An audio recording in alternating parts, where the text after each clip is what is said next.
I'm Melissa Block with NPR's All Things Considered, and I sat down recently with Roger Deakins, the cinematographer behind some of the most iconic films of the last 20 years. One of them is The Shawshank Redemption from writer-director Frank Darabont. I asked Deakins to explain how he shot one of the film's most compelling sequences. It turns out it's also his personal favorite. It's played very tightly, and then there's a shot pulling them towards the roof, and then there's a point of view looking down, a tight cut over the shoulder, and then it cuts to this quite ostentatious high shot, big crane shot looking down at the two of them, with Clancy holding Tim over the sort of the abyss, as it were. This just makes you dizzy just watching it. You cut out of these like really tight kind of close-ups to this one big shot that sort of cranes down to make more of that moment. And on the day we came down to this over the shoulder, and I talked to Frank. I said, well, let's keep it going.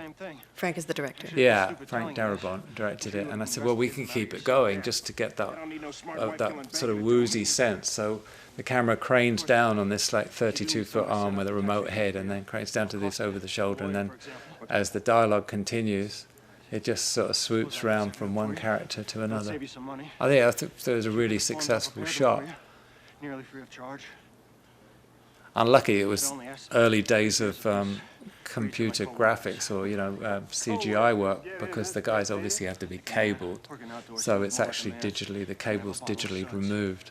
Cabled meaning holding them up so they don't fall off the roof. Safety cables, yeah. I mean, if you look, you can see the quality of the shot is not as good as the shots around it, because in those days the digital quality of the image wasn't as good as the original film. But then I thought the segue then from that scene into the next one was really, that's one of my favourite kind of transitions. So the guard lets Tim Robbins go? Because you cut to Tim's face, then there's one long camera move revealing the guys drinking beer in the setting sun.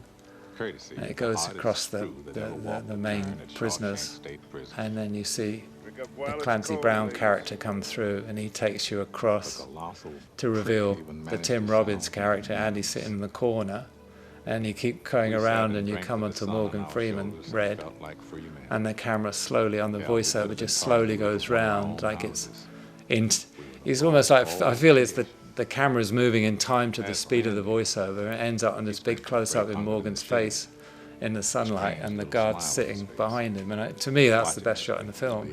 Really? Yeah, because it expresses the voiceover, and it creates a sort of mood, and